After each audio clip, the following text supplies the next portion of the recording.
सबसे बड़े मुद्दों में से एक था भ्रष्टाचार का मुद्दा। आपको लगता है कि भ्रष्टाचार पिछली सरकारों ने किया, आप अभी भी मानती हैं? क्योंकि एक क्लीन चिट मिली है अरविंद केजरीवाल को, तो उसको लेकर के भी बहुत चर्चा है कि क्लीन चिट नहीं है, आप उसे क्लीन चिट नहीं कह सकते हैं। जिस तरीके से रोड शो निकाल करके माननीय केजरीवाल साहब जनता को गुमराह करने की कोशिश कर रहे हैं कि मुझे क्लीन चिट मिल गई है, तो ये बात का ध्यान रखा जाए कि साक्ष्यों की कमी बोली है कोर्ट ने, ये क्लीन चिट नहीं होती है। इसके बाद भी बहुत सारी अदालतें हैं। अगर ऐसा नहीं होता, अगर उनका भ्रष्टाचार नहीं था, तो मैं कुछ सवाल उनसे पूछना चाहती हूँ आपके माध्यम से। शराब घोटाले की बात हो रही है, वो कह रहे हैं शराब घोटाला शब्द ही कहाँ से आया, मुझे बदनाम करने के लिए आया। पर मैं पूछती हूँ कि अगर शराब घोटाले में घोटाला नहीं था, तो ये पॉलिसी जांच के शुरू होते ही आपने वापस क्यों ले ली?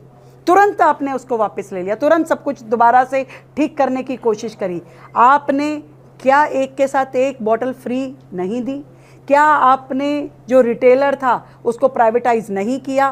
क्या आपने रिटेल में जो मार्जिन था, आपने 5% की बजाय 12% मुनाफा उन प्राइवेट ऑपरेटर्स को नहीं दिया? क्या आपने साक्ष्यों को ख़त्म करने की कोशिश नहीं की? सैकड़ों मोबाइल आपके द्वारा तोड़े गए, सारा डाटा रिमूव किया गया। क्यों किया गया? आप अपने आप को कट्टर ईमानदार कह रहे हैं कि जी मैं बड़ा ईमानदार हूं और मैंने तो ईमानदारी का पूरा पुलिंदा मैं ही हूं। तो मुझे ये बताइए कि ऐसा पूरे देश में कौन सा मुख्यमंत्री है जो एक भी विभाग अपने पास ना रखता हो?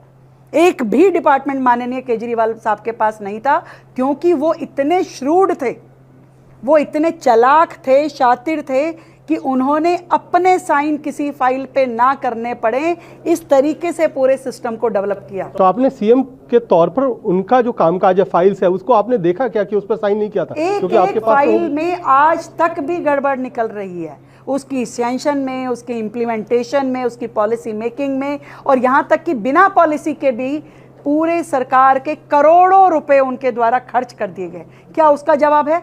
आज एक शराब घोटाले की बात कर रहे हैं, मैं कह रही हूँ आपके पास तो 20 घोटालों का इल्जाम है। किस किस पे आप सफाई देंगे?